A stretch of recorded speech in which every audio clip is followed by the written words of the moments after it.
actually send her apologies that she's not here. So unfortunately you've got me. I'm Councillor Liddell, so I'm Deputy Mayor this year, so I'll be taking Beth's place from that, and she just sent apologies to everybody. So the first item on the agenda is the welcome from the Mayor of Ross-on-Wye, which obviously unfortunately is not here, but she has sent a letter for me to read out on her behalf.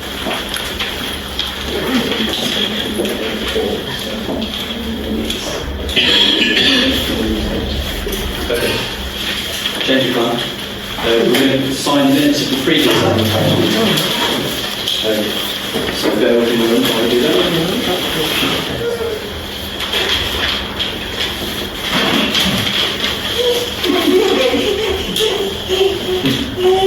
Exciting those minutes.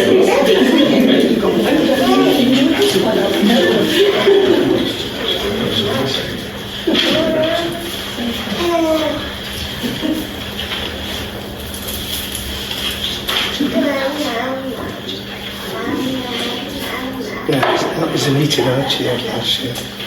Right. Yeah. This is always a silly thing. It's always the next person who says the minutes of the meeting this year. Okay, moving on. So this is a letter from the Mayor. She says, "Thank you all for coming. I'm sorry not to be here today. Perhaps the most significant event in the council's year has been the reopening of the Market House.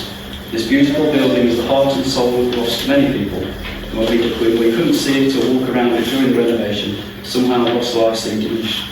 So its reopening was joyful, and for me made the town seem whole again.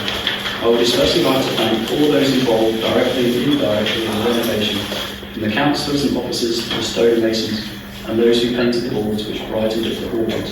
It was an incredible amount of work, but so well done. I applaud all of you for protecting this building for our future." There have been many council-run events throughout the year, with the Christmas fair being hugely popular and successful. The Equinox Festival was wonderful too, despite the weather. However, the events closest to my heart are those aimed at children, things like the October half-term events and the Summer Bottle Beach. I hope been enjoyed by children and their parents from all walks of life. The Easter Bunny week of events combining children's activities in the market and the fun of the bake-off competition were well received and hugely appreciated by young and old.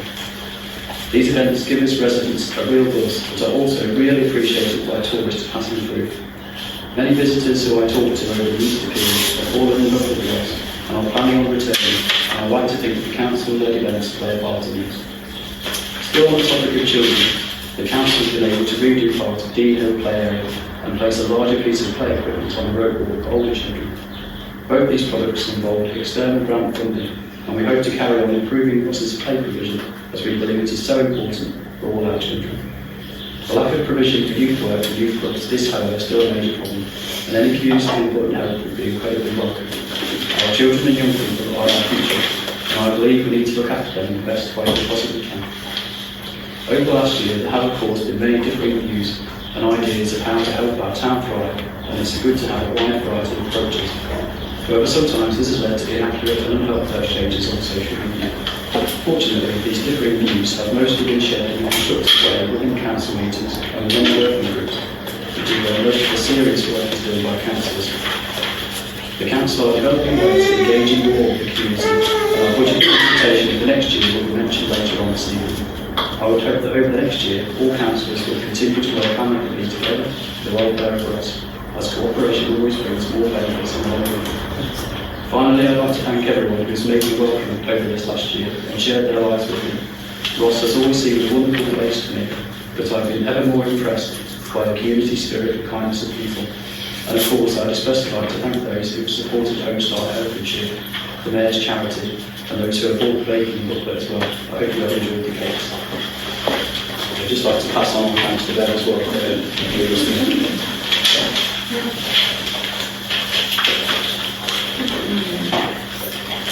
So the next item on the agenda is presentations from the Council's grant scheme recipients. The first one is Hereford and Worcester Community First Responders. So we'll have a presentation of it now.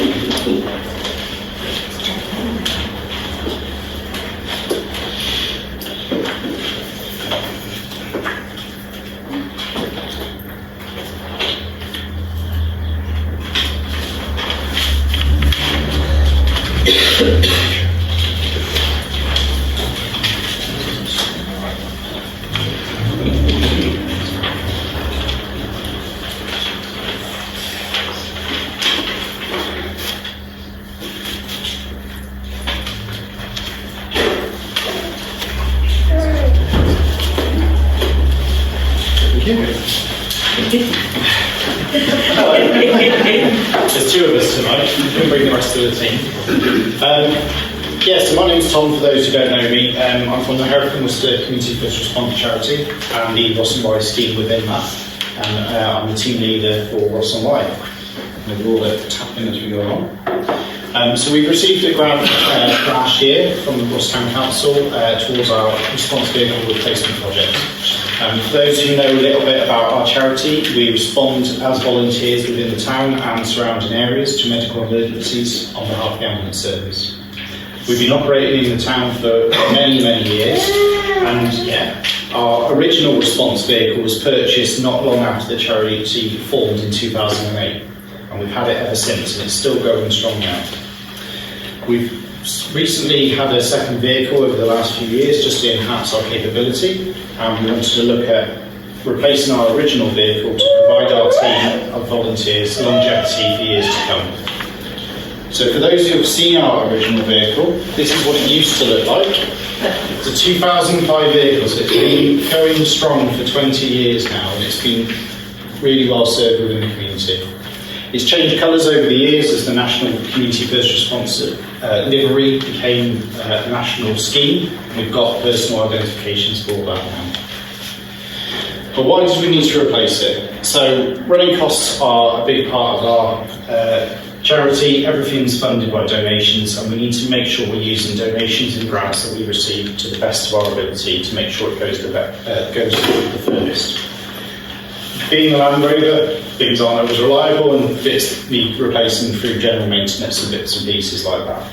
And we want to ensure that we've got vehicles that can provide our volunteers that capability to reach our patients around the area every day of the year, whenever anything happens, floods, snow, anything like that.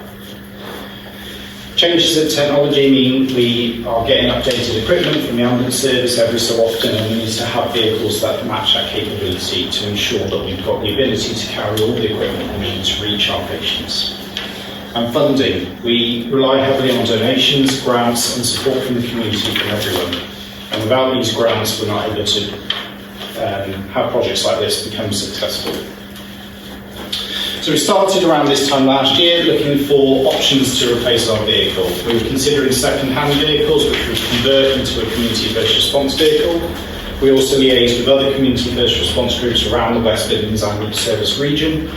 And we ended up sourcing an existing community first response vehicle from Staffordshire after liaising with one of their charities up there to ensure their vehicle kept going for years to come as well. Just in a different location. So we ended up having a conversation with a scheme up in Staffordshire on the Derbyshire border, and we ended up purchasing this Freelander 2 Land Rover from them for a very reasonable price. As you can see, it's also got the green and yellow livery, so it's the old ambulance style livery, therefore it needed to convert into what is the current national spec.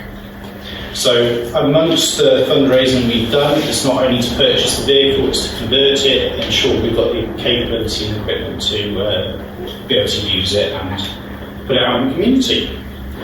So after many hours of taking the stickers off, and if anyone's ever done that, you'll know how hard it is.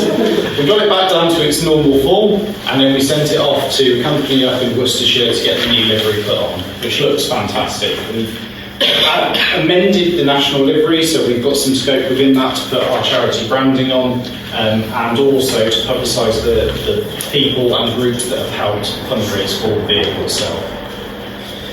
And after many, many hours, that's what our final vehicle looks like. So it's very bright and visible, and for those who've seen our other two vehicles, You'll notice the colours are slightly different because there's a change in specification since we had the original ones done, so it's a more vivid orange. And it's already operational out and about, we just haven't had a chance to officially launch it yet. So it is responding to patients within the community. It's also helping us go out to do community education, CPR training and bits and pieces like that. And the grants that we've received from the Town Council, one of the groups that enabled our volunteers to have this vehicle and continue what we've been doing for years. So just flick through a few pictures for you, and as you can see, we've made it very prominent on the sides to say thank you to all the donors for this vehicle, because without these grants and community engagement, you can't have these vehicles and we can't actually respond to everyone. So we are eternally grateful for everything that's been donated towards the project.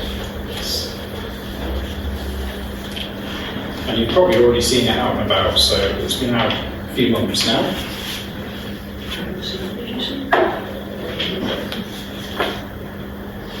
And as you can see, we've got Ross Town Council in the middle there as a big thank you as one of the main donors for the vehicle funding project, along with other groups that have helped, and the community in general, because it's been individuals who have donated towards this as well, not just community groups. But we want to thank Ross Town Council for the grant and the support of the community in general to keep our scheme running, keep our charity running, so we can educate and respond to you if you need us. Hopefully you don't, but you never know. And yeah, thank you.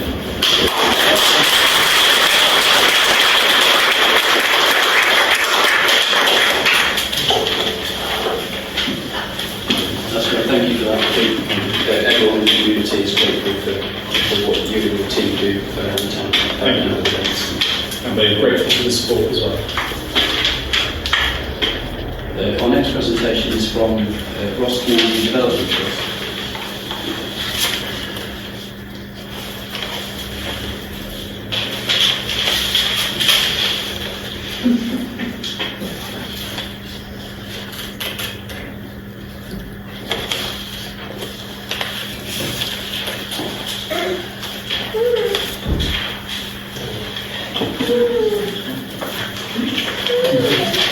How am I supposed to compete with that? He's got me.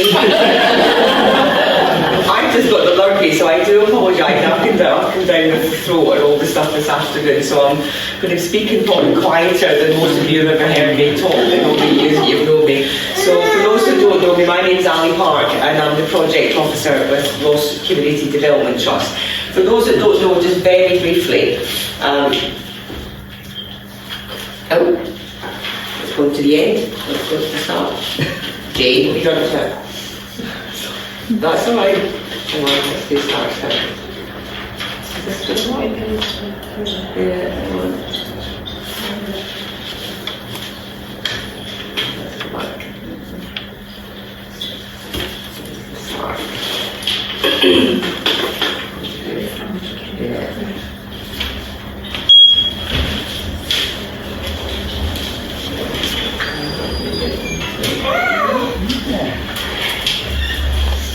Right, how do you give it the next slide? So that one, yeah. Okay, so for those that don't know, so Ross Community Development Trust were formed in 2019. So it was part of Jane Roberts, who was the mayor at the time. Her project was to try and combat isolation. So we started this up 2019 with a view to doing a few different sort of projects around town, befriending services, that type of thing. And of course what then happened was we had COVID came along in 2020. So we became, the Lost Good Neighbours scheme really took off as part of Ross Community Development Trust, which was our shopping. We couldn't do befriending, we did a little bit of phone befriending, but shopping was the main thing. And at one point we had over 400 clients around town, a lot of whom were isolated because of COVID. So that became our key thing. We still do shopping now, so this was last year, up to our AGM this year, we had 271 shopping deliveries. We've got ongoing befriending, because what we do is we get people together and then they carry on and do their thing. So at the moment we've got about 17 active befrienders and clients that are helping each other, and it's very much to process all of these things. I think people forget that for volunteers, the key things that the volunteer also gets a lot out of doing what they do. So I've got a couple of our volunteers, I see Andy's here tonight, probably a few other faces, and we couldn't do it without those volunteers that come in. Our trustees are volunteers, our defenders and shoppers are all volunteers as well, so it's so good to have that involved.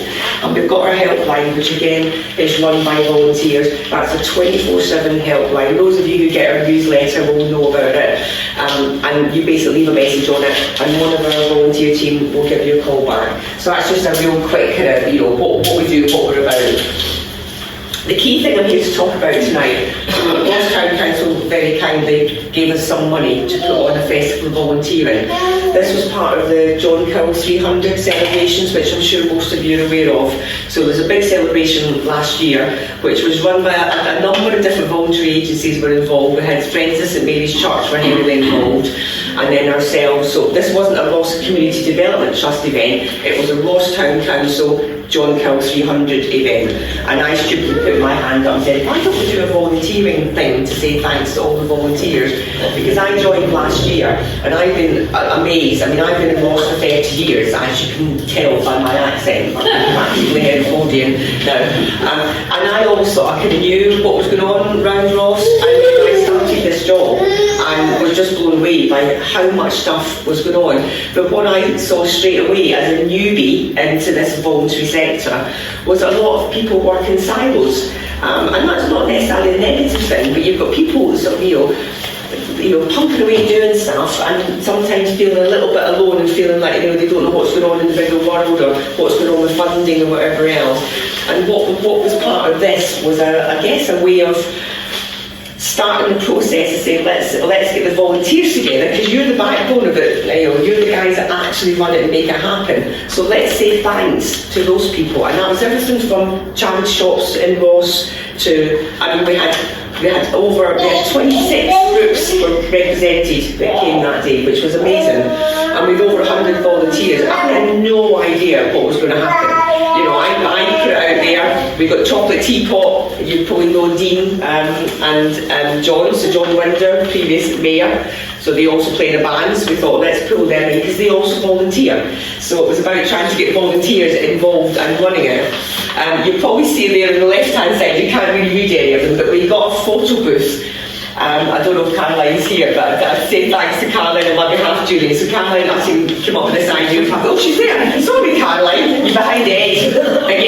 Big edge, Caroline. Yeah, I'm only joking. But Caroline got this great idea of having a photo booth. And we had no idea, did we, if it was going to work or not, because we thought people might just not want to have the photograph taken. Well, let me tell you, once we had dragged the first couple in fact, you probably can't see all of you, but the first one was a dog. And we went in with a chap. I think he wasn't even a volunteer, he just came in to see what was going on in the church. So we dragged him over, the dog who was called Millie, and got the first photograph done. And one of our volunteers, Helen, I dragged her in, and Helen was amazing, because once Helen had dressed up, this is John Carroll, in case you're thinking, what on earth have they got in their head? I got a curly wig and a bit of a pirate costume thing, and I amended it slightly, because the idea was that you could, if you wanted to, dress up as John Carroll. There was other things you could dress up as, we won't go into that, because it's a family show, but there was all sorts of things you could dress up as. And once I got Helen in there, because one of our volunteers, she also works in Scope, I think she works in Scope shop, so she's a really well-known volunteer around Ross. She was dragging people in quite happily. Every time Carol and I looked up for whatever we were doing, Helen was dragging someone off in the photo booth, and all these photographs appeared, which was just fantastic. But the second part of it, which I think really, you can stand here and talk all you want about how amazing it all was and how fabulous, and you're not actually getting feedback from the people who were there. So what we did was, with the photo booth, is that you had your photograph, and then beside your photograph you could write, it had a little thing that said what I love about volunteering in Ross. So obviously people could write whatever they fancied, and you can see here on the right hand side there was lots and lots of phrases that came out of it, and you can see there was absolutely like local community support, fun, meeting people. I think there was something dodgy come up in there at some point. Love making, that's not actually what happens. There was just love and there was making as in friends, so just there might be something on there as well, but what was really lovely was that people wrote down what they felt, what they wanted, and people don't tend to write that if they don't believe in what they do. They would just not bother. And we had about 80 or 90 of these cards filled out with all these different things that were written down, and that was, I think, probably the most important thing for me, was getting that feedback from the real volunteers, the guys that really run Ross at the end of the day, and saying what they get out of being a volunteer. We also had our badges. I have got some spare ones tonight. They're slightly scary looking because it was a picture of John Curl, and the lovely Mark Sanderson from the church made it into a badge for us, so it's not Mark's fault it looks a bit strange, and that's just what John Curl looks like, so we can't really beautify him any more than that. So we got 2,000 of these things, and we've actually only got a couple hundred left, amazingly. Jane Roberts said, let's get 2,000, and I'm going, there's no chance that we're going to get through 2,000 badges, and actually we've been handing them out to everybody, anybody that wants one, who's involved in any way, shape or form in volunteering in the Ross area.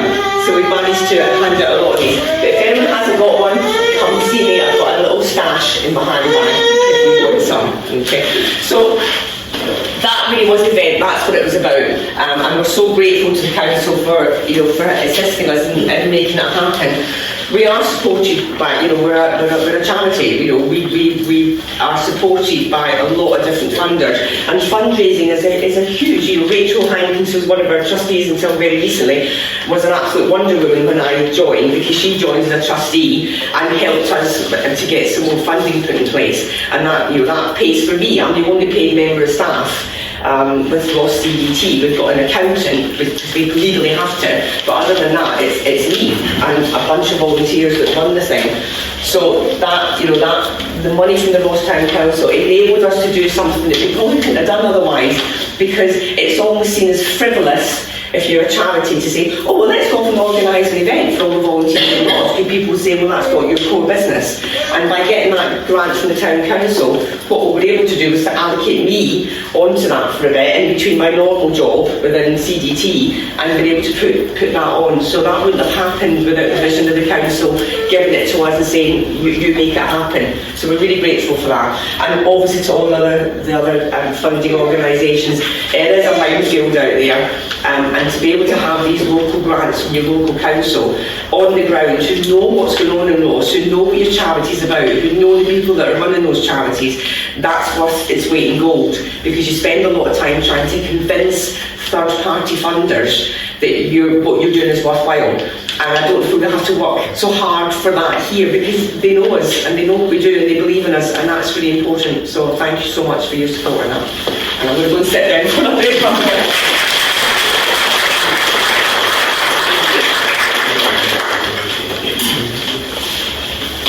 I don't have a baby for a presentation. You just got me. For those of you who don't know me, I'm Iris Price. I have been the treasurer of Ross School Playgroup for 40 years, since my son went there. So I know a fair amount about the financial situation of the playgroup, which, as we all know, there's a problem in the world, a shortage of money, and we're very grateful for the money that the town council gave to us to help the children celebrate the Chinese New Year. And it was the year of the snake, the Chinese people decided. And we had a snake brought to the playgroup for the children to play with, which was very good. Unfortunately, one of our members of staff is absolutely petrified of snakes, so they had the day off. We got some chopsticks for the children to eat Chinese food, and luckily they didn't poke each other in the eye and they didn't have sword fights. They were able to handle the chopsticks a lot better than the adults were.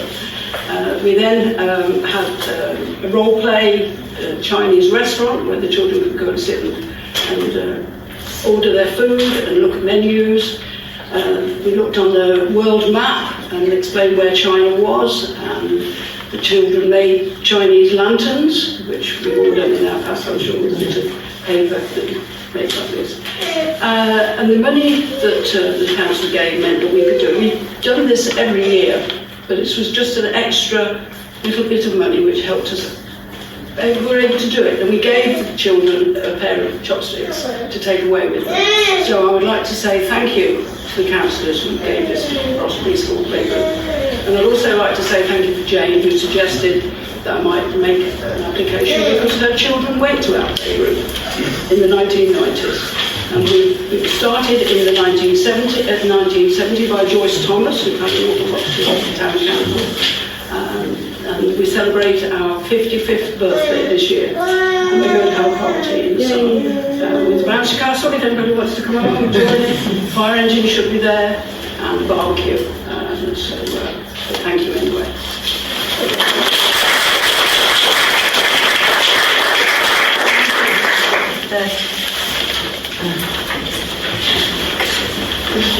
It's great to see how the friends in the community do so much for so many people. Really good. So the next item on the agenda is some presentations from the town's twinning association. The first up here is Conde. They're not going to school. Right, I haven't prepared a proper speech, presentation, because I had a phone call.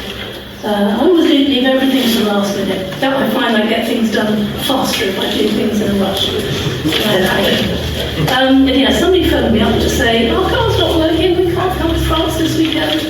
And so we're not quite sure what we're going to do about that. But I just had to grab something I already wrote for the twinning AGM and try and doctor it. Anyway, I spoke to you a year ago. Some of you were here, and I'm Alison Field. I'm the chair of the French Twinning Association, that is Ross-on-Wye with Condé-sur-Noireau, which has now become called Condé-en-Normandie, but most people forget that, me included. And yeah, I'm the chair because we have a president who quite often doesn't know that they're the president, and that is the town mayor. Nobody knows she's the president, and several people have. Since I became the chair, because I thought it was my duty to tell them in case they wanted to be involved. And I'm really, really happy that not last year, but the year before, we were asked to get involved with the town council, and we were given so much help and hope even before we got any money from them, because all of a sudden we were a real town organisation, and that was really special. I've probably got that somewhere in here. So yes, I'm Alison Field, and I've been chair of Ross Condé Twinning since November 2011. I was secretary from 2007, and I was a member before that. Because I speak French, I was often dragged in to translate speeches and guided tours off the cuff, which is really good fun. Doesn't matter about the mistakes, it's just good fun.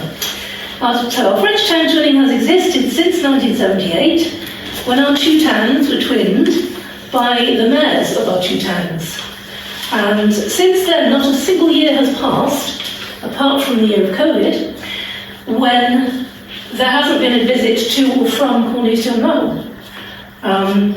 Nowadays, a group of us go from Ross to there on the odd years, and the French come to us on the even years, because my French counterpart is superstitious and won't travel on the odd years. It is really silly, but there you go.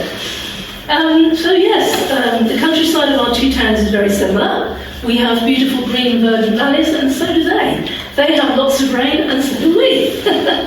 We've even got a river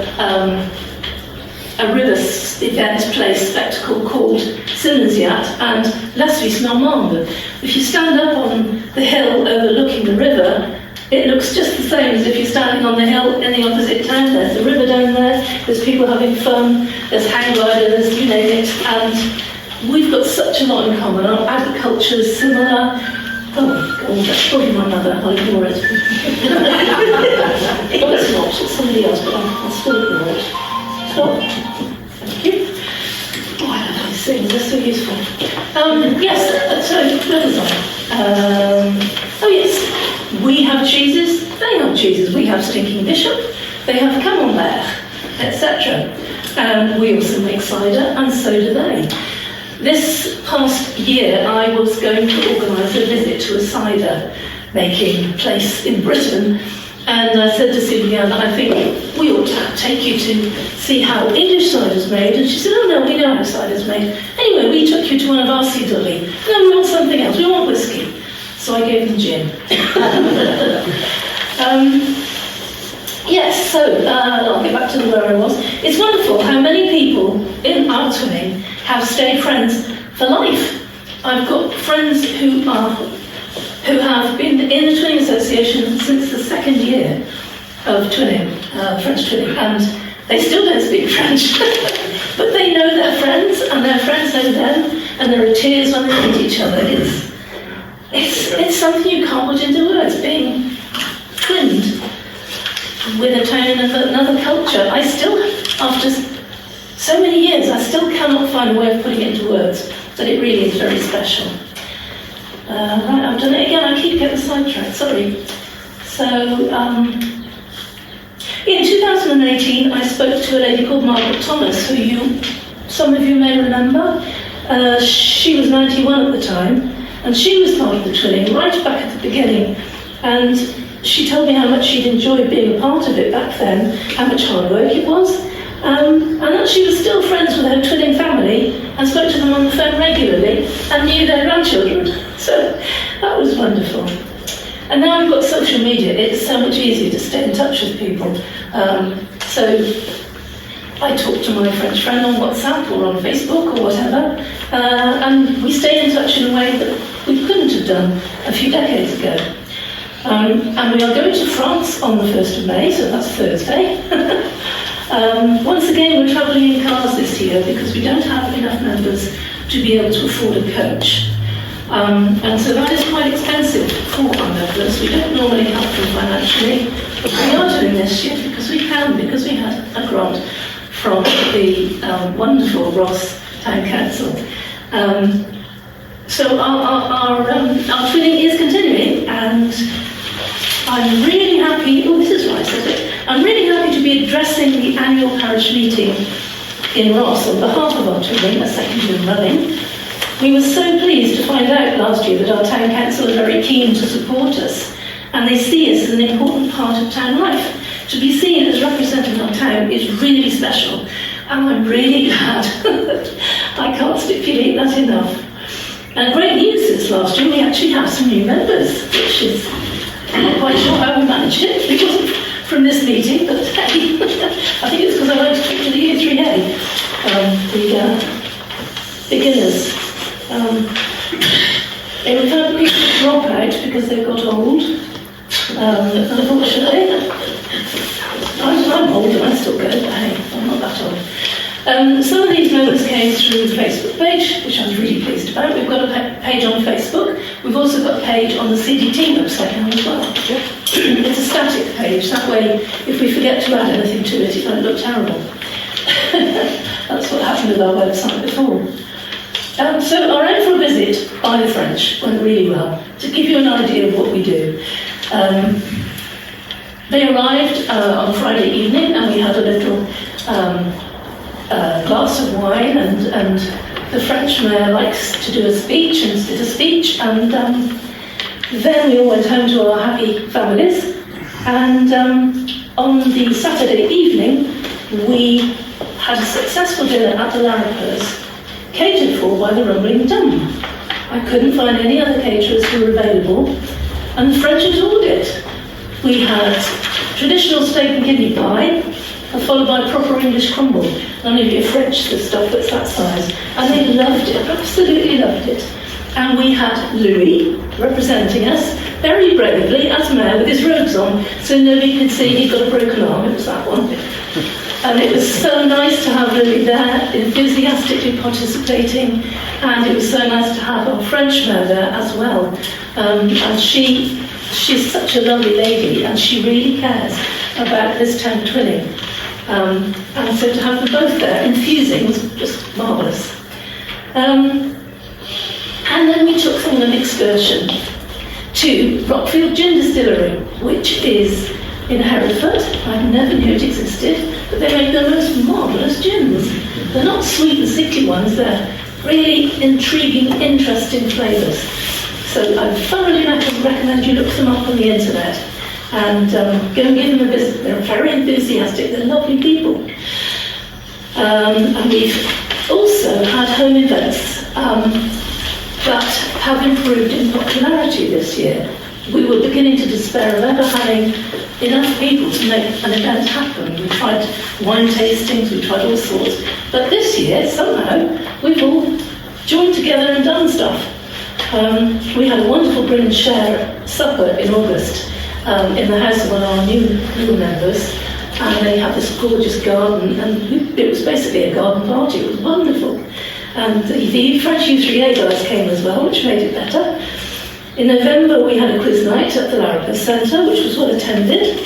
And our friends from Betzdorf came. And this is another thing that's happened since last year. Betzdorf and we do stuff together. And they're such an enthusiastic bunch of people. And we have so much in common because of what we do it for is the same. And it's just so nice to be involved with you guys.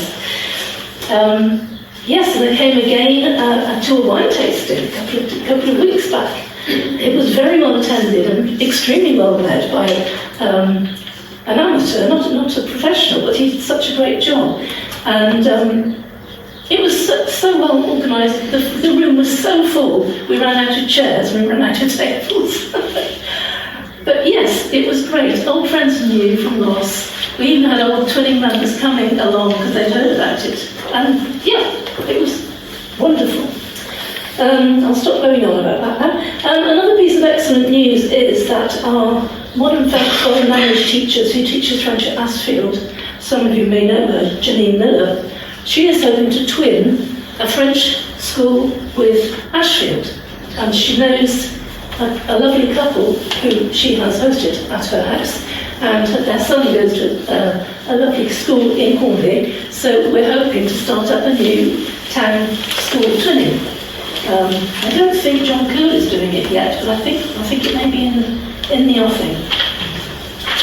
So, our new members coming with us on our forthcoming trip, which means we have new French members as well. It means we're growing, and we couldn't have done it without the support of our town council. I think we'd have gone down the pound, because not feeling out on the limb is quite dispiriting. I almost gave up. And then I just thought, okay, we represent our town, we've got to do this, even if I can't find somebody younger and better than me to take my place. So thank you very, very much for your support. And we had a great meeting recently where we were able to ask questions, and that was really helpful too. So thank you. So my take on the twinning over the years is that we're not just friends, we're family. Across cultures, meeting needs, forging bonds. And it is so very special, especially now we are part of our town, representing our town. And it's really special to our twin town as well. Sorry, I would have written this better if I did not have a question.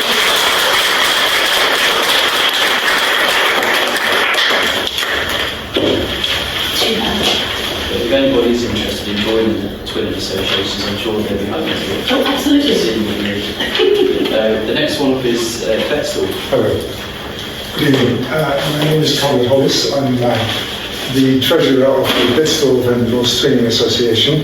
Been in Ross for 12 years, and one of the first things we did was try and join, find out what's going on as far as social activity is concerned.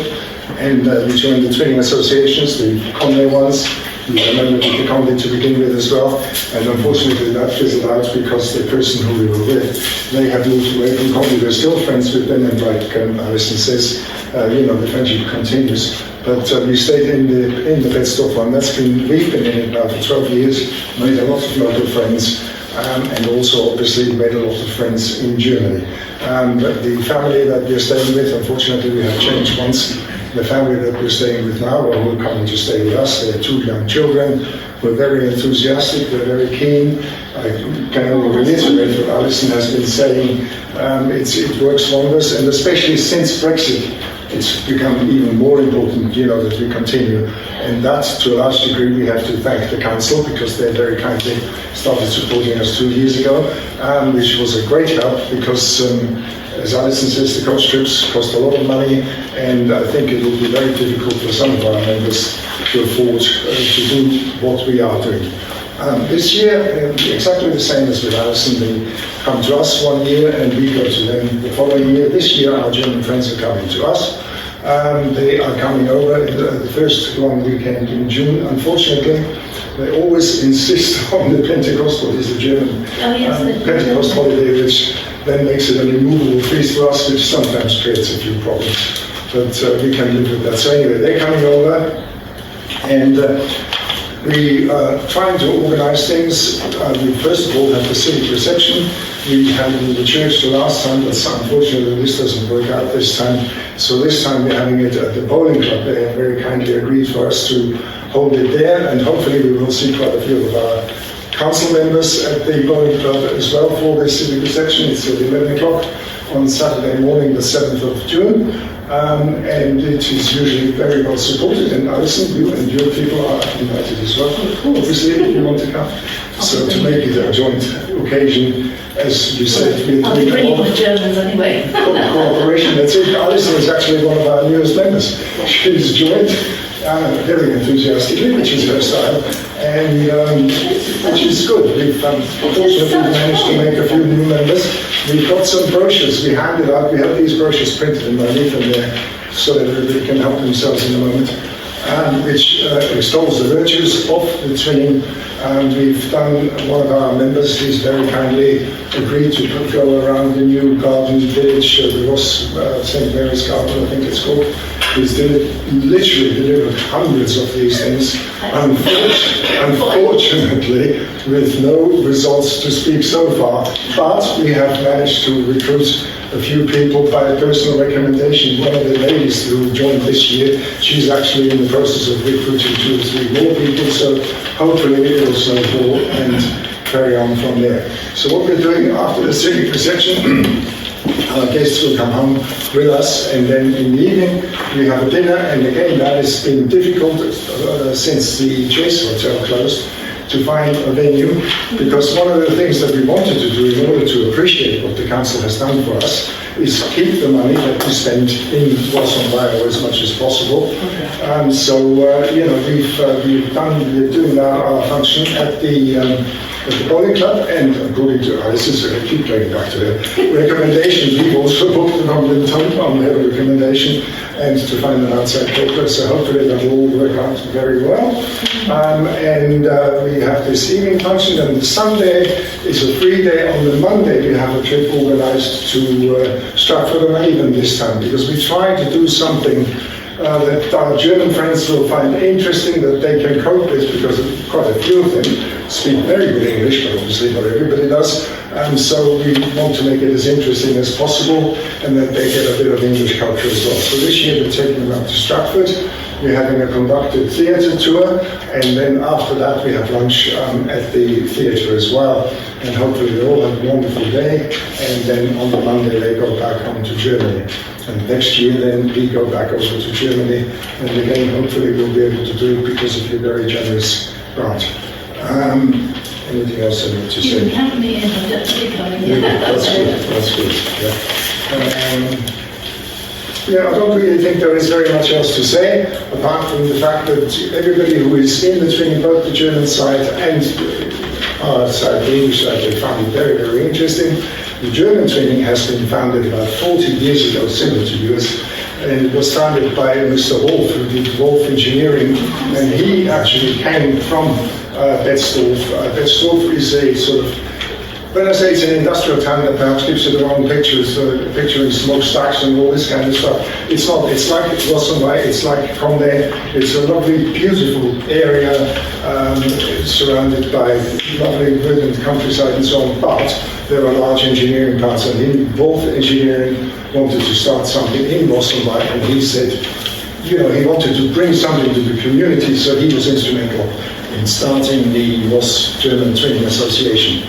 Unfortunately, one of the sad notes, I'm sure most of you will know Sam Phillips, He was one of the founding members as well, but he has been involved in a rather serious accident and is still not fully recovered, but we wish him well and hope to see him at least on one of the occasions when we have either the civic reception or the meeting in the evening. We have recruited a few new people, but on the other hand, unfortunately, as is the thing, people are getting older, people are opting out, so it is nice, it would be nice if anybody's interested to join us who's not part of the training group. It is not obligatory to speak German. There are quite a few people out there who speak no German whatsoever, and the same holds true on the German side. Many of them don't speak English, although some of them speak very good English. So, but it's a fun occasion, it's an exchange of ideas and cultures. Everybody, Germany, the Brits don't particularly look on Germany as a holiday destination or an interesting destination, but it is a beautiful country. The people are very friendly in spite of what's been going on in the past. And, more power to their elbow, more power to the elbow of our training associations. Thank you very much.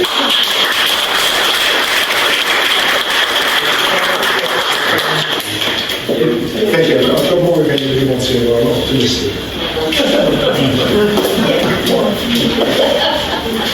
Thank you for that. I think those links between the twin towns are so important to us.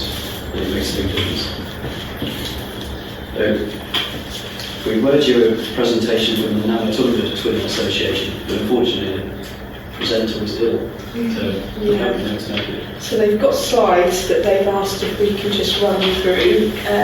We haven't got any words to go with it, but just to show some pictures of what they've been doing since. Can I talk a little bit about If you can, lovely. So, I didn't know what the slides actually say. I think...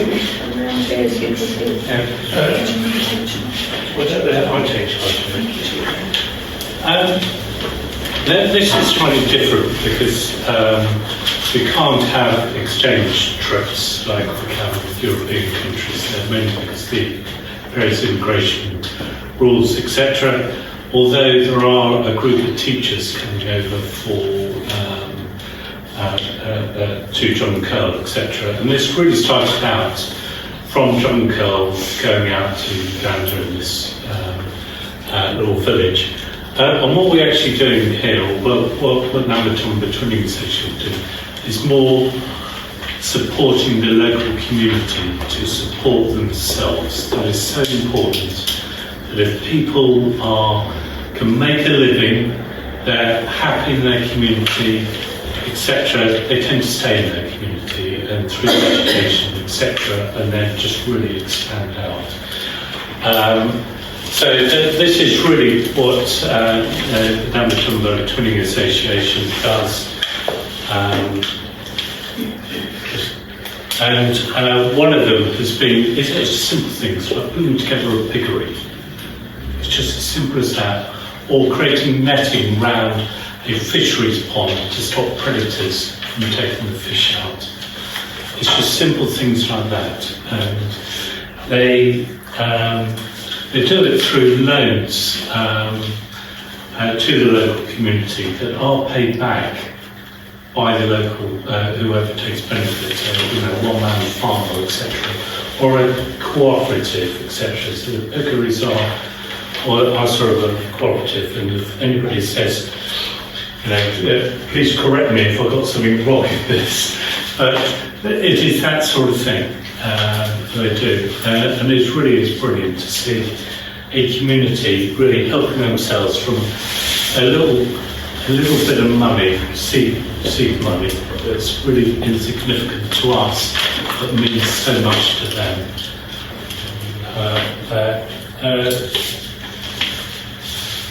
And you can see they recognise when things are donated to them. So, water catchment scheme.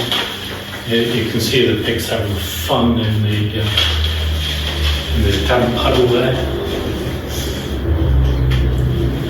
Because pigs do get sunburned anyway, so this is a way to stop them getting sunburned. And also, I believe that John Cllrs still sends lots of books to them when they go on a school trip, etc. in the sixth form. and it means so much to them. And people may think that is their money taken away, or due to fraud or skins off. It is not. It is quite small amounts of cash, and there's been a big build-up of trust between the Nambutumba Twinning Association and one of the chief project coordinators out in Nambutumba, etc. And I think they've done an amazing job there just to keep things going.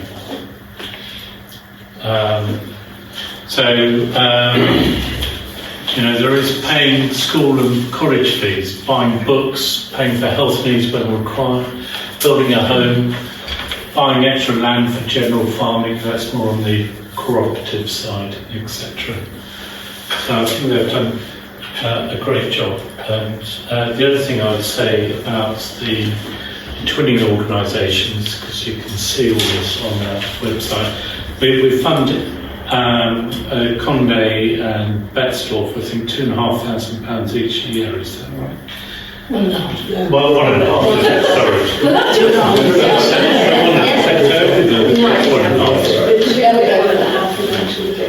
Oh, okay. Now we can just get £1,000. So it is such a fraction of our cost to our town. I'd happily give up £500 so it doesn't. Well, thank you for that. And I'll talk about that later. And I think that's it. So these are objectives. So, yeah. Okay. Thank you. Thanks. The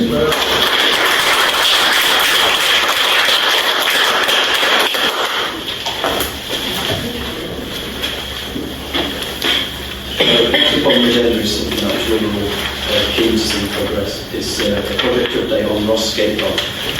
For that, very much. Andrew from Parish. Good evening, everyone. Thank you very much for having me. Could I steal your paper for my presentation, please? I didn't send it in time.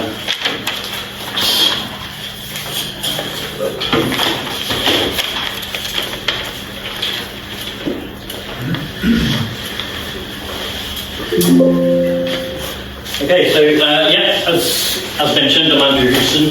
I'm the Section 106 Programme Manager at Herefordshire Council.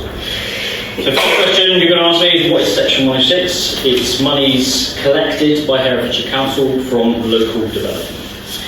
So these are houses being built, and with more houses comes the need for waterfall places, more improvements to roads, more sports clubs, more things like that. So that is Section 106 contributions. Ross has benefited quite well so far. We've done lots of projects, rowing club, just finished projects at Ross Tennis Centre. We've got Ashfield Park, see the big extension going on there, and the other contributions that are going towards Wilton Park, which you'll know as Ross Skate Park. The site itself, obviously Ross Town Council have been looking after the site for 20 years. It has, like most skate parks around the country, they become a little bit unloved. They need a lot of maintenance, and Ross Skate Park itself at the moment, it's become uneconomical at the moment. And when I went to the site, I met some of the local members, and I know some of the faces. Mark's here somewhere. I saw his face earlier. Mark and Ed, and everything that's been presented this morning. You've got such a great community spirit. And as a project manager, I saw this site and I thought, it could be so much more. The Mayor mentioned in a letter, there's still a lack of youth services, and this project is really exciting. It has so much opportunity. We've got the river in close proximity. The connectivity possibilities here is really, there's a really big potential to make this project an exemplary.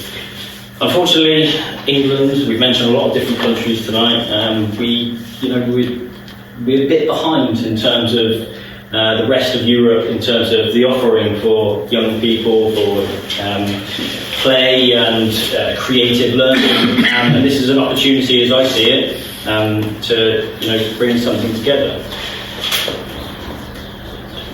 So, Wilton Park, you'll see the Facebook group, you'll hear the name, you don't have to read all of this, but generally our objectives is obviously to provide a new skate park, but it's much, much more than that. We want to promote active lifestyles. The young child that was here, in years to come, there will be a place for that age group. We want anyone in the community to have a reason to walk down and use this park. Any age, any demographic, whether it's meeting socially, or having a generally nice, safe, well-lit walk. There will be something for everyone. And obviously, tourism and economics. This sounds beautiful. I'm not local, but I come here and it's such a wonderful, lovely place. And I think the connectivity with the river, the forest in the area in the back corner of the site, there's so much opportunities, and there's a lot of space that we're able to utilise. So, what do we want? It's a good question. It's not we, it's the community. At the moment, the focus is on a vibrant, community-focused activity park that offers a range of facilities for all age groups, as I've already mentioned. What that will look like will be shaped by the community through consultation, through upcoming discussions. I'm here today to give you a bit of an overview of the project, hopefully share some of my excitement, even as a non-Ross resident. And yeah, this project isn't something that's come out of my brain. Mark, Ed have been pushing this project, and probably people around this room have talked about Ross Skate Park in that area for years to come, but this goes back years. Luckily, we do have Section 106 contributions have been allocated. That means I'm standing here. That means we've got some money to do something. Which is, these people have mentioned, money is the thing that makes us, makes things happen.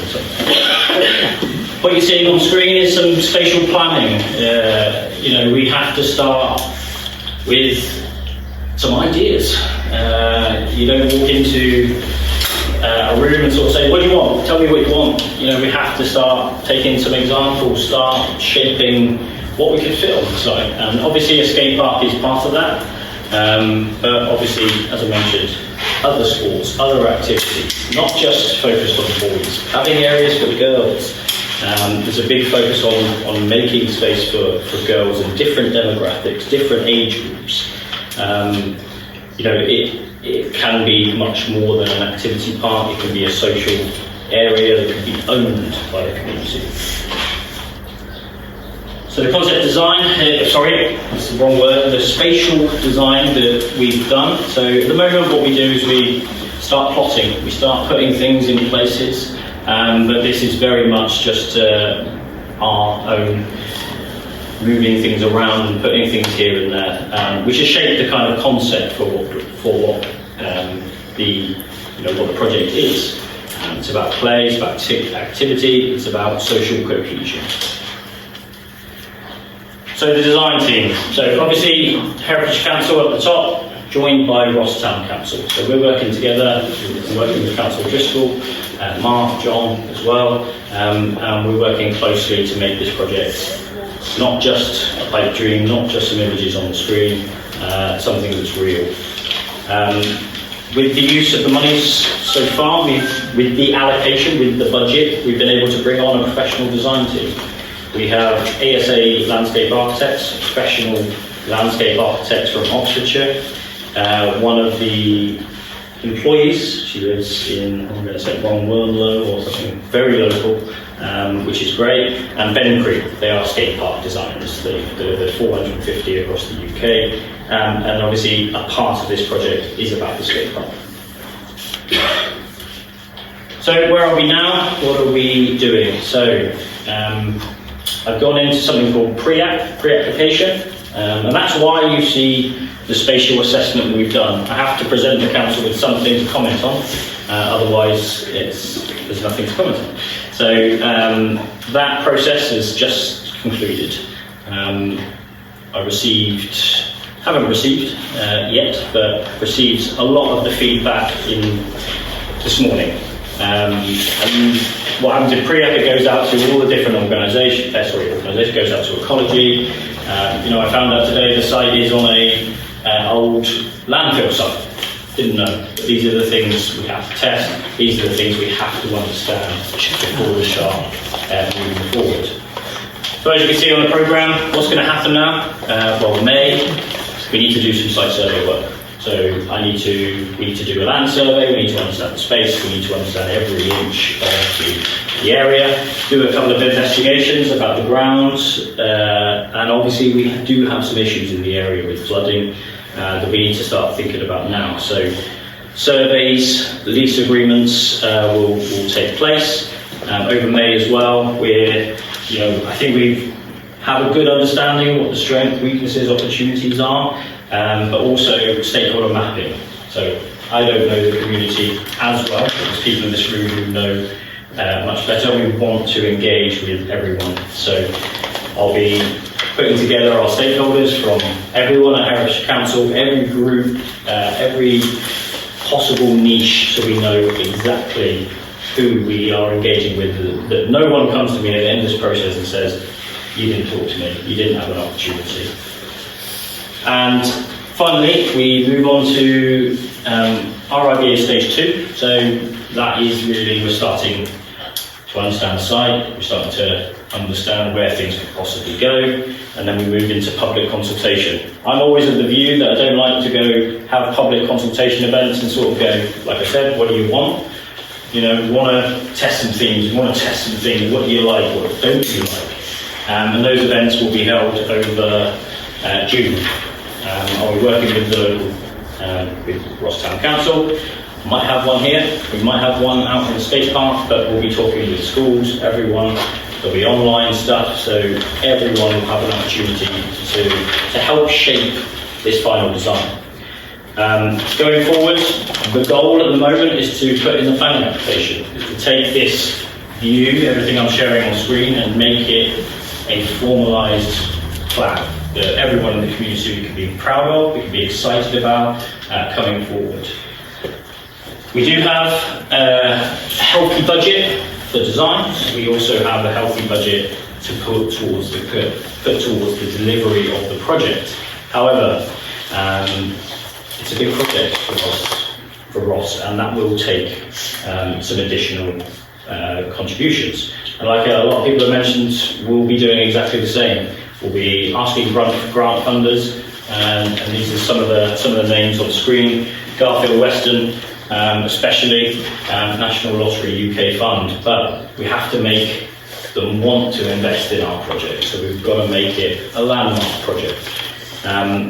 But there's a lot of opportunities for grants. There's a lot of we have money already, so funders are more happy to invest in a project where we do have some of our own money, and I'm confident that we'll get to a place that we will be able to deliver it. The first thing is, what are we delivering? Let's make it something everyone can be proud of, and that has a real impact not just now, but on that little chap that was sat there wailing. He'll have an amazing. I called her head too, don't worry. But anyway, that's it in a nutshell. My contact details are on the screen. I'm going to hang around. I think there's a Q&A. If you've got any questions, but thank you very much.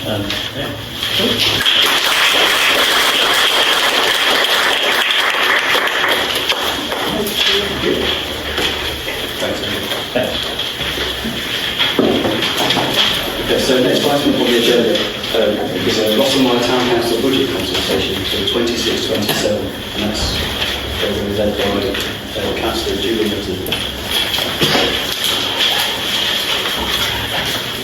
So please note that I haven't got a presentation and I haven't got 4 pages of text. Hopefully you saw on the way in a document called Ross-on-Wye Town Council Budget Consultation. Please take a copy and please fill it in. And I think there's also one on our website as well. Yes, yes. Or there will be. Yes, that on there. So what we're trying to do is actually, or one of the criticisms we've had, but also one of the town council improvements things that we can do to provide greater accountability to you as parish members is to comment on how you want basically your tax is spent in the local community on the precept and how much you would like to see the precept rise. So it's really, we're looking for comments on the services we provide, how well we are doing, such as the street cleaning that we provide. I know that is meant to be a Herefordshire County Council responsibility, but so a couple of years ago, members of the town wanted us to actually improve the town centre, etc. So we took then the decision to actually fund it ourselves for the benefit of the town. And I think we all agree, well, I personally agree, that it looks fantastic and the person who bought it does a cracking job. So I'm hoping you to tick all excellent. But it's not just how well we provide the services, there's also comment, do you want us to actually continue with them into next year's budget? And the other question we're looking for is what should we do with our old town council offices at the Corn Exchange? We're at 6 and 7 really on what to actually do with it. So we're after your ideas as well that we will take into account. And there are some suggestions on there. Also, there's a bit about events. We currently, you see the types of events we fund, etc. Do you want us to continue with that or include another event, etc.? And the same with our markets as well. How would you like our markets improved, etc.? And also how are we maintaining our building and facilities. We've just completed the renovation of the market house, but we've got to renovate this building on the outside and also the Corn Exchange facade as well, etc. Do you actually want us to do that? Or do you want us to invest in changing rooms, which is providing greater accessible toilets, etc., for some of our community, etc. And then decide what we have been doing is trying to maintain a reasonable increase depending on the economic characteristics of cost of living crisis, etc. And trying to keep it to inflation or below and match Herefordshire County Council's increase, excluding the adult social care, so it's at 3% we increased it by. But do you want to increase it by 15%? So, is that to you? There's various percentages and the impact it will give for each percentage increase on the precept money. And we currently raise, what was it, about 630,000? Yeah, so we raised £630,000 through the precept. And I think this year, last year, because of the market house renovation, we actually, and other things, we've gotten about another 300,000 in grants. So, and we actually spent about £1 million last year. So our budget returned to more normal grants for this year of about 800,000. That's what we hope, and there will still be grant income. The one thing we have done is dramatically increased our external funding sources through grants that I think has benefited the town immensely. And we're hoping to continue that and therefore reduce the tax burden on yourselves. But you may want us to tax more than spend more. And that's your opportunity through filling that survey. So, thank you.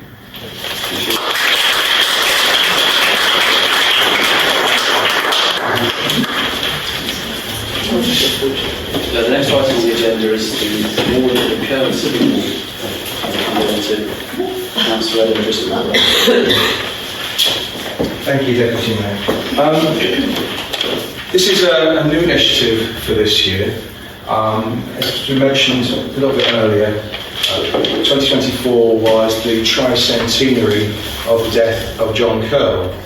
And in order to mark that important occasion in the calendar, it was decided that for the first time the council would like to offer a civic award, the John Cllrs Civic Award, for an outstanding contribution to the community. And we decided the best way to do that was to ask you who you thought deserved to be given such an award. And I'm delighted to say there were lots of nominations. And we appointed an independent panel of judges who were given the very difficult task of sifting through these applications and making a decision. I think they were impressed all round with the quality of the applications. We do have nominations, I should say. We do have a winner, I'm pleased to say, and I thought a nice way to talk about that winner, just before we begin, might be to read a few of the quotes that we received about this nomination, and then the reports, the quotes from the panellists on why they selected the eventual winner. So if you'll forgive me, I'll read a few of these out. I think it's worth it. It's definitely worth it. So these are some of the quotes from the nominations for the winner. What a fantastic asset to our town, a place for people that may not have a place to go to be part of a community, to learn new skills and get support. I cannot think of a more worthy winner. They've supported my family and myself no end with food, comfort, a safe place to be alongside moral and community spirit. A few people's outstanding vision and effort in creating this space is now established here. It provides an outstanding support to those in need within our community. For recognising and providing a first-class facility for people so often neglected by society, for giving hope and dignity to users of their services, being helpful, caring, and a friend to people who don't know where to turn. So proud to have this in our town. Thank you to the team there. And some of the quotes from the panellists. This is a local community project run by local people, for local people, with the aim of helping and improving lives of those within the community. Being local means that genuine connections are made, allowing the staff to truly advocate on behalf of vulnerable people who often don't have a voice or find engagement in a modern world very difficult to do. It gives vulnerable people a chance to build their confidence and gives them back dignity to allow them to make their own personal contribution to Ross and to society. It provides a safe space to allow people to just be themselves without judgment. Supporting marginalised people is particularly powerful, as these are the very people most missed out on by statutory services. This group, often neglected as being hard to reach. Having an organisation that picks up the pieces and offers a link to statutory services, such as health and benefits forms or arranging an appointment, is a crucial intervention that reduces health inequity.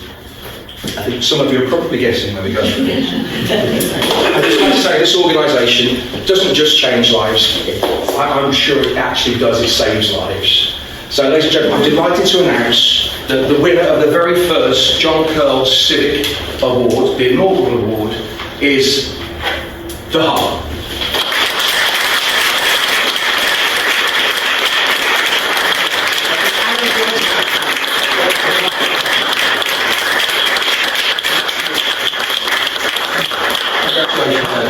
I'm sure they'd like to hear a few words from you. I can get out of here. Thank you very much. I'm very pleased to accept this podcast from myself and Millie, who is away sending herself in foreign climes, and also on behalf of our clients, those we have helped, those we are helping, and those we're going to help. It's going to mean an awful lot to our regulars. And I also need to say that we wouldn't have got this far without the generosity and the community spirit of the Ross-on-Wye residents. I really think that the hub is a place built by the people of Ross, and this award is not only for us, but it's for you all as well. Thank you very much.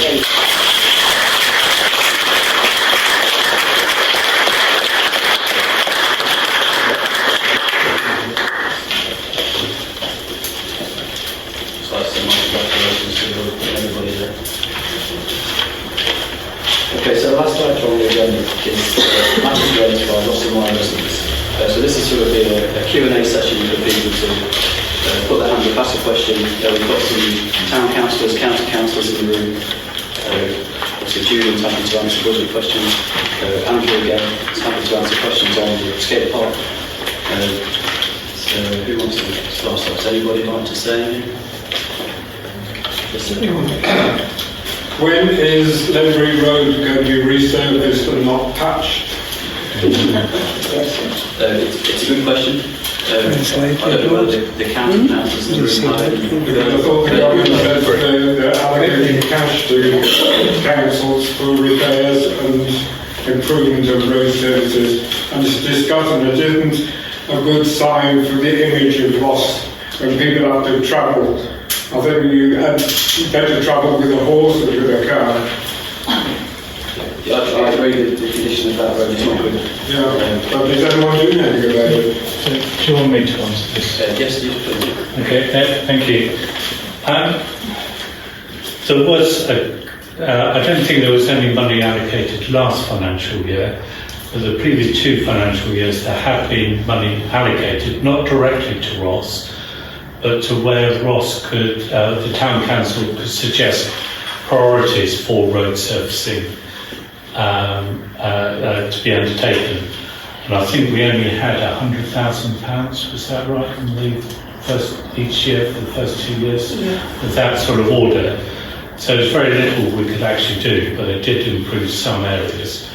There has been some talk of it coming back for this financial year. Yes, there is. So there is. So we have got some priorities. I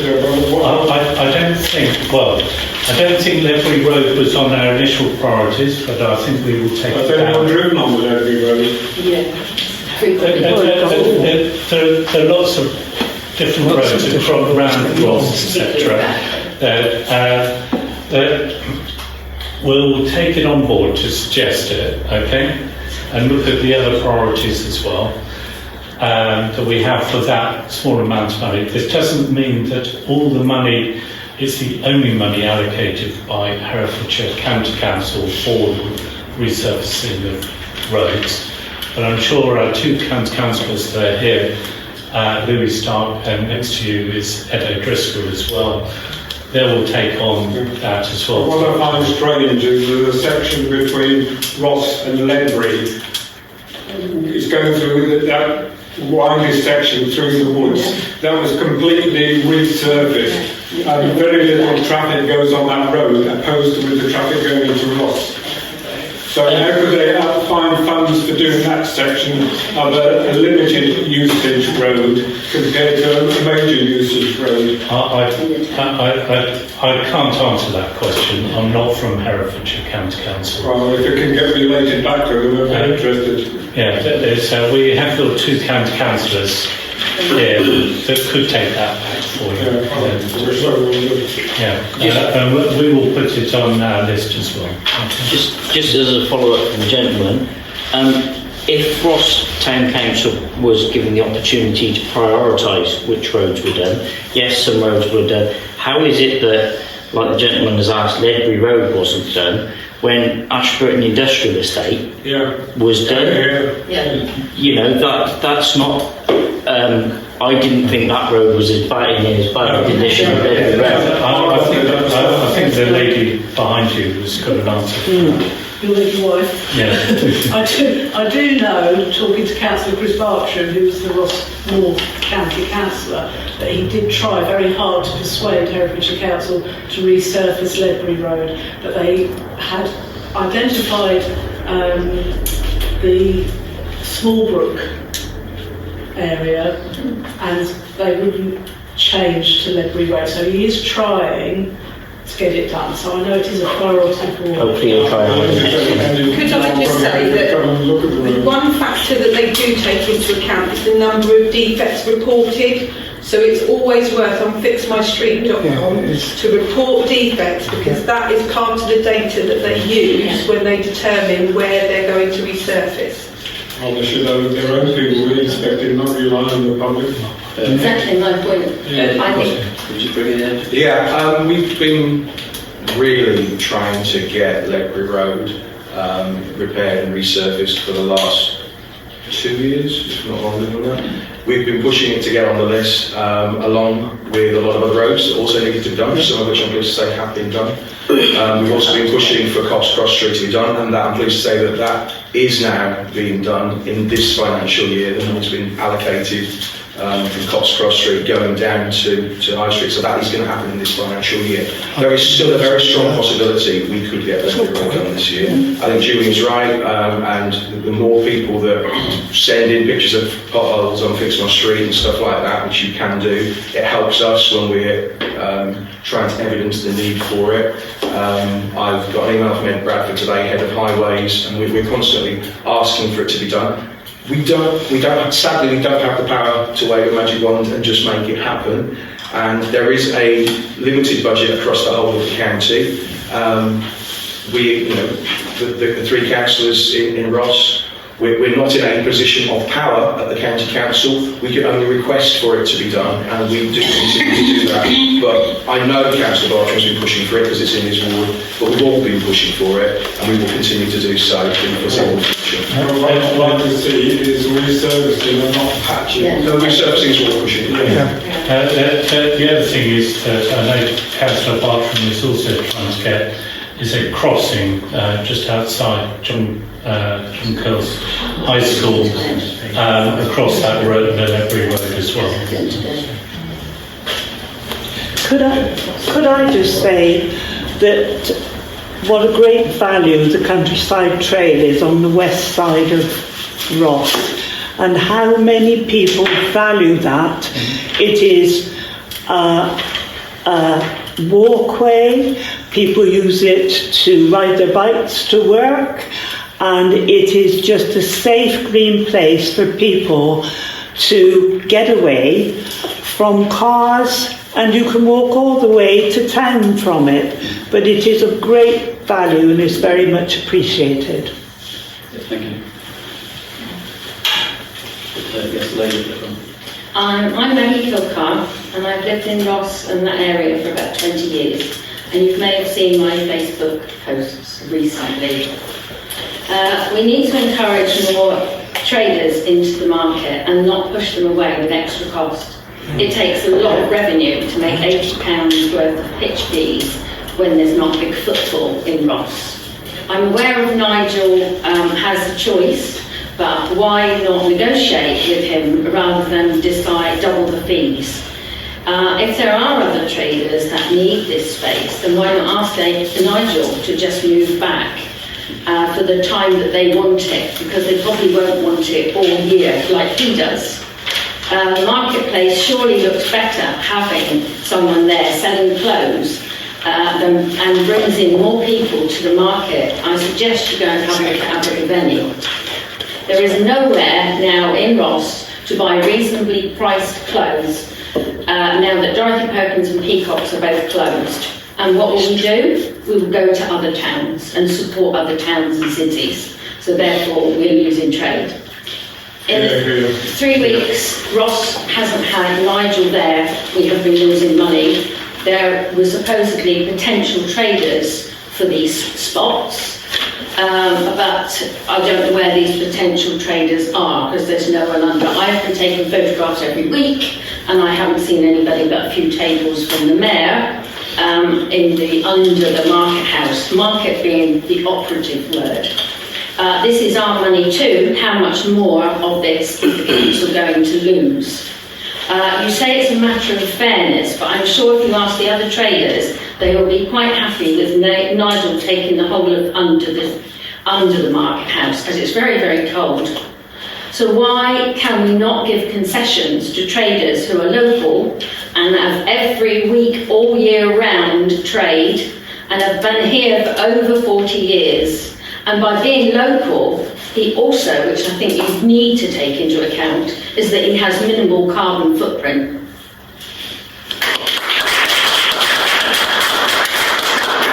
Well said.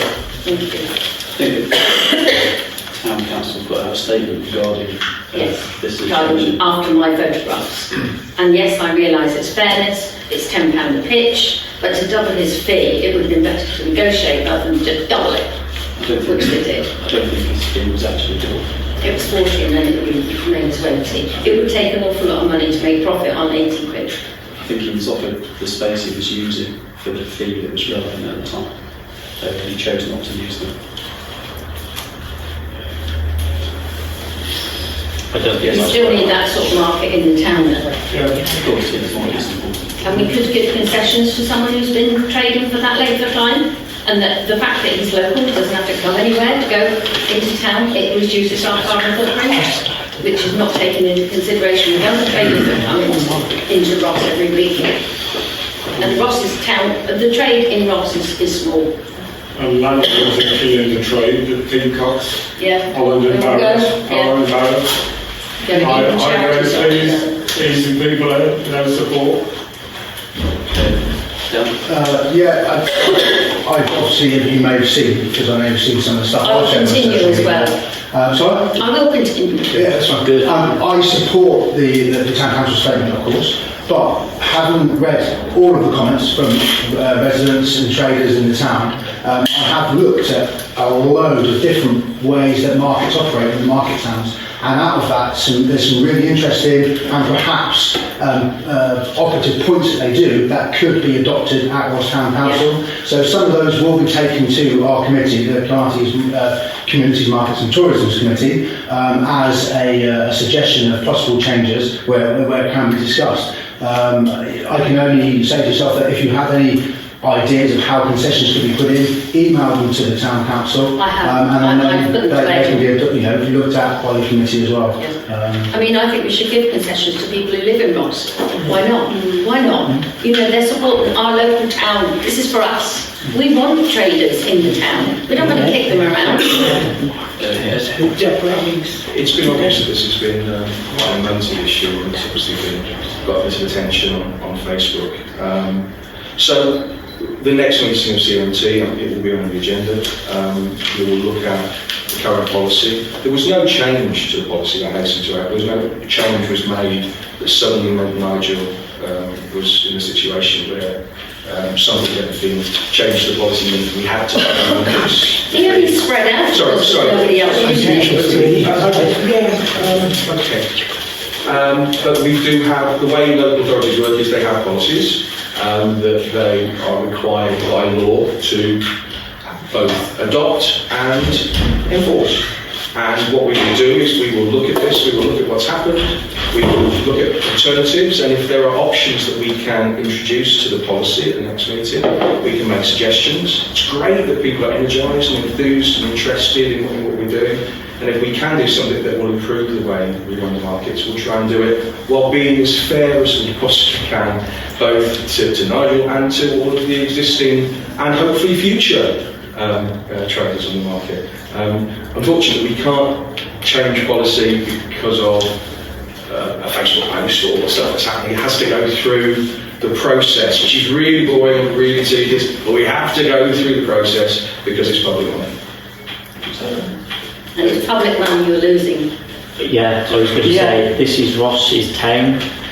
The elected members are only here because of the people of Ross. And I hope that it doesn't drive those people away from shopping in Ross. Yeah, exactly. So it's, I think that has to be remembered as well. The policies aren't always right. And you can change the policies? Yeah. So therefore I've given you some options to be able to change that policy, to give concessions to local people, so that it is fair with other people. If they've been there 45 years and they live in Ross, they get concessions. They only spread out across the marketplace because there was nobody else using it. And now there's still nobody else using it. That is my point on Facebook. So it's empty. We'll take those ideas to the CMT committee. Okay. I'm not sure when the next meeting of that is. June, 10th of June. Yes, June. I would also like to sort of respond, because I also get the Ross Traders Association or Business Association, people who own shops, that do complain about the low pitch rates that markets have. They pay all these rates and rents, and they're here throughout the year, etc. So they have high costs. And of that. So we're quite in a difficult situation. We're trying to be fair to everyone on here for what's reasonable. And also, we were prepared to negotiate. Unfortunately, that trader did not.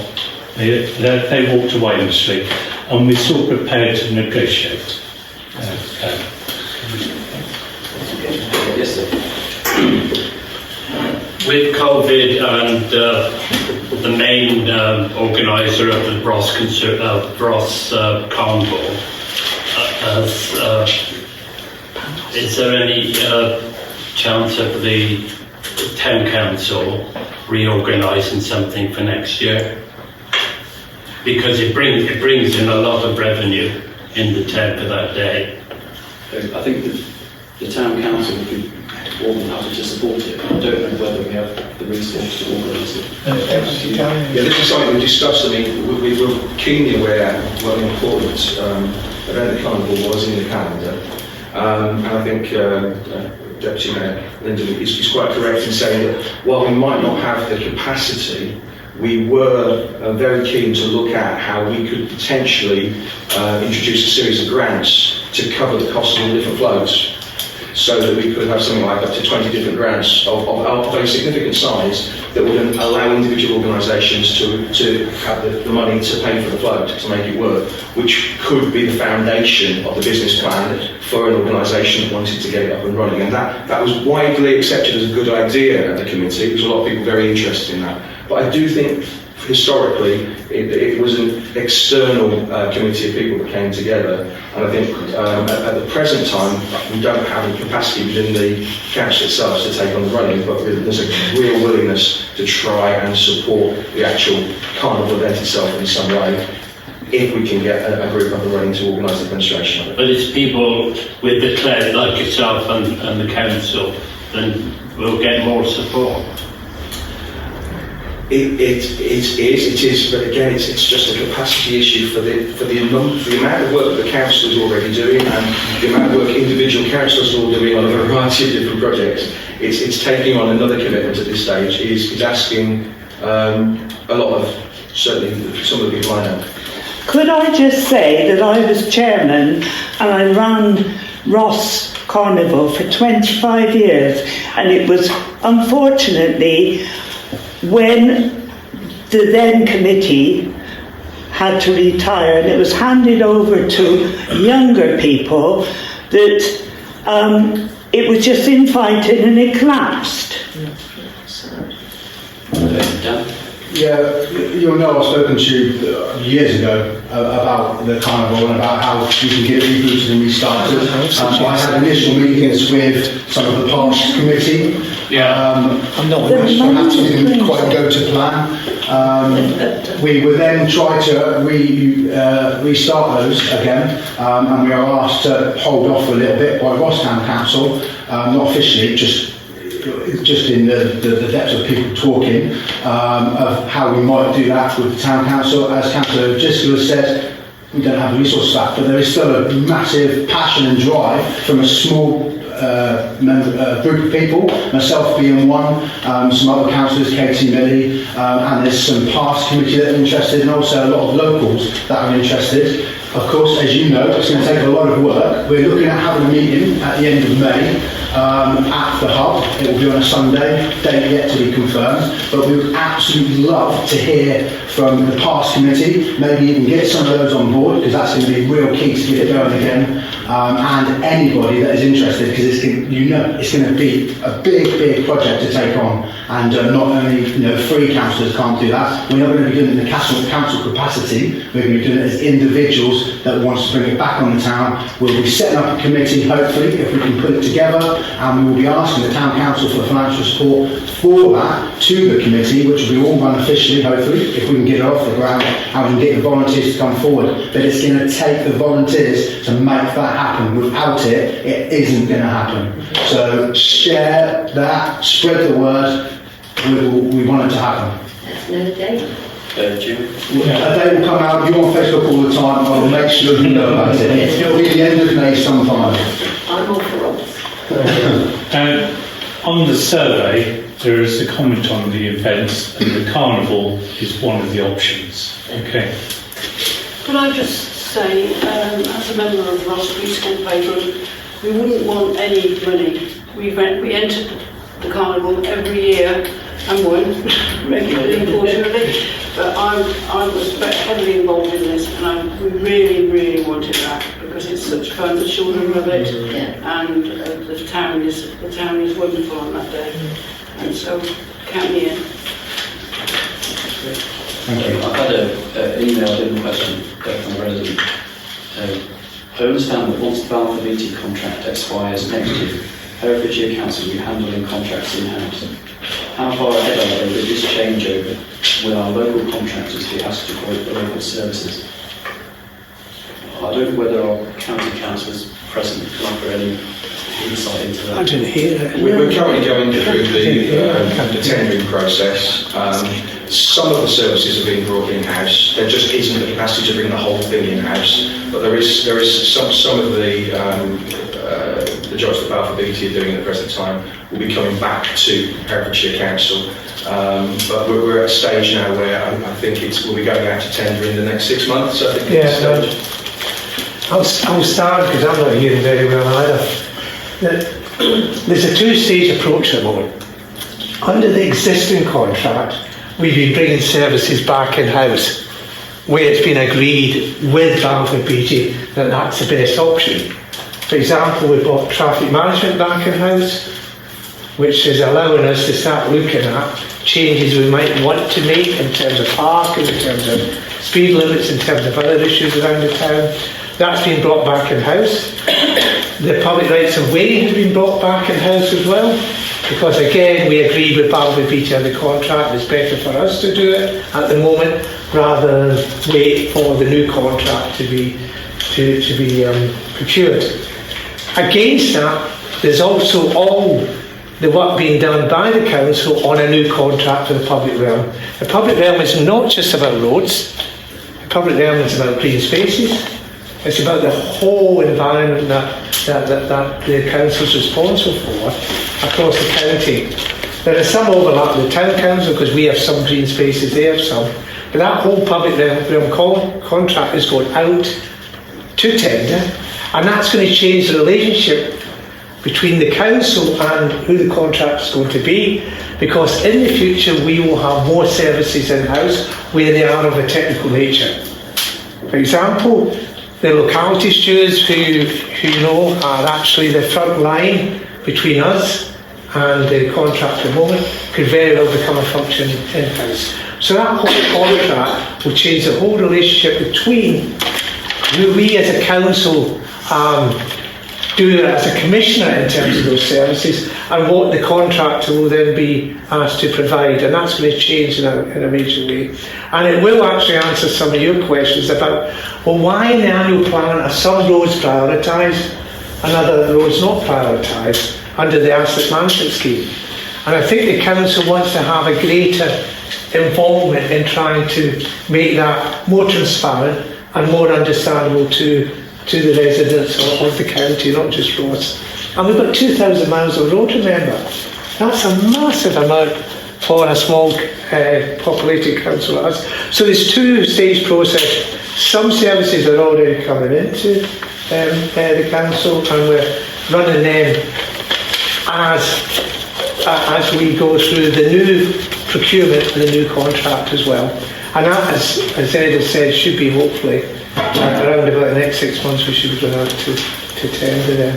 Can I just ask, when you bring these people in-house, will you be able to recruit your own people, or will you have to chuppy them over from where they are at the present time, because you'll get the same, if you have to chuppy them, you get the same work? To start with, we did chupa some over, but we have recruited others. We are recruiting others as well. But it's a process that's developing, because under the new contract, we are looking at bringing in what's called a property services firm, who will actually help us with the expertise that we need in order to become an intelligent customer of the contractor. So there's a whole range of issues there where, yes, we want to employ our own staff for certain functions, but for other professional services, we won't have that expertise. So we're going to have a firm sitting side by side with us to advise the council as to what we should be expecting from the new contract in terms of spec and everything else. So there's a whole range of issues going on here, and it is very much along the lines of trying to provide a better service for the residents of Hampshire.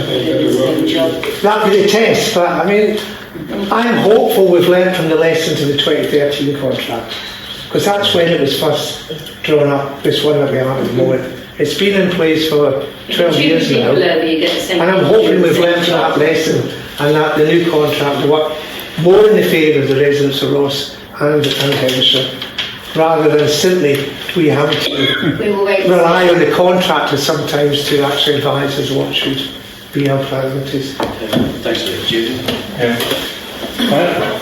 As part of my full-time job, I've regularly taken on new contracts, which has forced me to stupid people in. It is a legal requirement on that.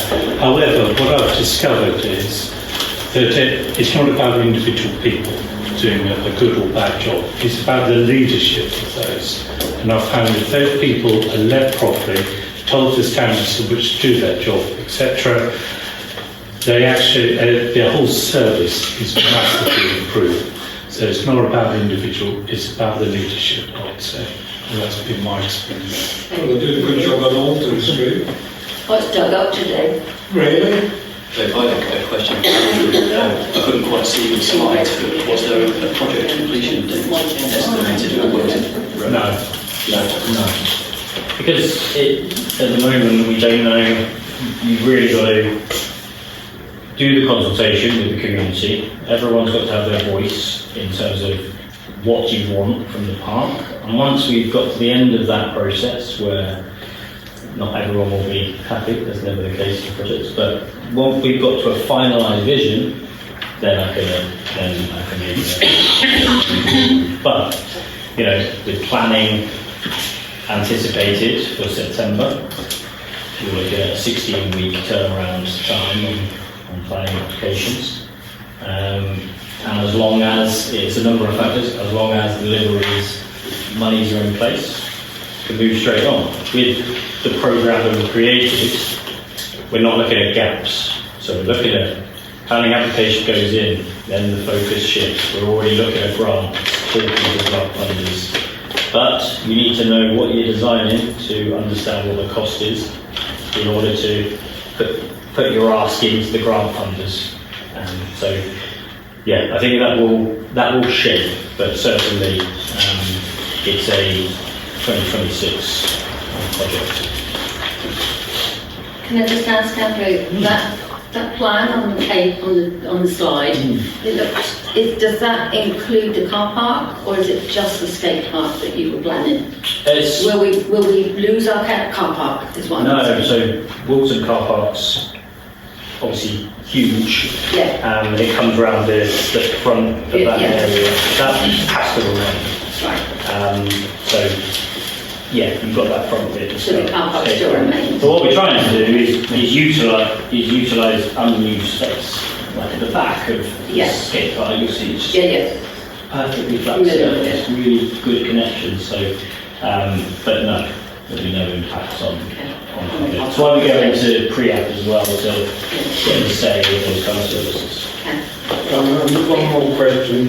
How much is Hereford putting forward for this plan? So there's 150,000 of Section 106 contributions in place. That's not from the account, that's from the From developers, yeah. That's not council money. No. No, I meant from the council themselves putting forward. Nothing at the moment. No, because we don't have a plan. So we don't know much costs. So then we attach the ask. Then we go, there's community spaces grant funders, there's talk communities. This will be a piecemeal approach, unless someone's going to drop in and give us all the money. But absolutely, I don't think it's a case of each council not putting their hand in their pocket. It's a case of time. I might like to ask a question about Skate Park. For sure. Oh, for sure. Communities of Skate Park, it attracts an awful lot of people from Monmouth. Yeah. So can we tap into grants, for example, from Monmouth Way or do consultation? I know obviously it's a different country. I know, but we attract an awful lot of people from Monmouth to the skate park, which in turn then bring revenue into Ross Town. Yeah. So I wondered if we could potentially tap into that or do a consultation with people sort of that side of the border maybe. Two questions in that. Can we tap into grants in a different county or different in Wales? No, absolutely not. We'll have to use the grants that are available to us. Can we look wider than just the people that are in Ross? Yes, absolutely. We need to be talking to the people who will be using it. That's the locals, but there's also other people. This is about, as you mentioned, economic tourism. And people have said from Monmouth, will come over and use it. Look at, I don't know whether Hereford Skate Park is seen as a positive project, but that phase 2 has been really successful. And what you find is if you create something that's well loved, that it becomes more, there's lots of opportunities. There also is money, the Police and Crime Commissioner obviously has grant money every single year available, and that it is ring fence for certain things like road safety, etc., antisocial behaviour, for example, things like that, and cutting down on the crime element and the youths for Ross, so we might be able to do that. All I would say is that the fact that we've got such a wide catchment area for this will stand us in better stead when we go to grant funders, when we're able to say we've got evidence that we're drawing from a much larger area. So some of these funders that Andrew kindly put on the board will see that as a good reason to fund us, which is great. I have to say it's excellent that we've got 150,000 allocated, and we've been with Andrew's time as a project lead, which has really put the impetus behind the whole project and turbocharged it, which means hopefully we will see some results in the next 18 months. What you find in some of the larger grant funders, it's a lot more now. It's not just what do you want to do, here's your money. You have to really go into detail in terms of the design, the cost build-up needs to be robust. You can't say we'll give you X and then you go back with your tail in your hand and ask for more money. It's also about how you're going to manage it. How is it going to be sustainable? How is it going to be a long-term investment for them? So this is why this pre-work is crucial, because we need to put those grants in and be successful. And we, across projects that I've worked on, we have to, grant funders across the board. So Julian. To follow on from Andrew's thing, for the Market House where we did go for the lottery grant, there was about 4 or 5 years it took to get to the time when we could actually start work on the Market House itself. So I'm well aware of the time it takes, unfortunately, to get all those specs in place, to go out to tender so you know the costs, and then you can only go to the lottery funders or these grant funders for it. So I know it's difficult on there, so it will unfortunately take time. And the last thing we want is we put something amazing in and then it's full of water. But you need to think about these things now. Surely the costings will be impacted by the history of that piece of ground. It was a tip. Yep. It's also got ponds there that have got crested newts in. Yep. And the history is with Hereford Council and a Jersey firm that wanted to put on a hotel on that piece of land. So you will find a lot of history when you do the research, but it was a tip. Yeah, and that was the thing that's come out of the pre-app is exactly that. We need to know about credit use, we need to know about flooding issues. Financial directors at Hereford Council, etc. And lawsuits. And that's why we now move into surveys, because we need the planning application. Yeah, the history of this really is tied up in the sports centre, being a ward member, because when the sports centre was on its knees in July 2020, I got involved in recovering the sports centre. We were looking at the skate park then, and I was hoping that I could have combined the two into one CIC so we could have taken it forward that way. But I can actually say to this group tonight, there's 100% political support behind this particular project. It's key because it's aimed at a very, shall we say, neglected group of people. That's the 13 to 90-year-olds in the town. We all complain about youth services having it been lost in Ross. We complain about youngsters not having enough to do to be distracted and everything else.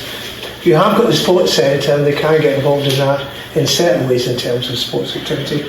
But this is a key project in terms of trying as best we can to fill some of that gap there with trying to encourage youth to be active and to be involved and to actually feel that they've got a place where they can go and actually call their own. So it's a key project for me as well, and I want to see it go ahead. And I'm grateful that Andrew came back tonight to actually present it. Thanks, Andrew. I can't say anything more than that. No, you can't. You've got to go. No? Yeah. But in that case then, we'll thank you all for coming and have a safe journey home, and we'll see if we can hang around and chat afterwards if anybody's got at the end of that.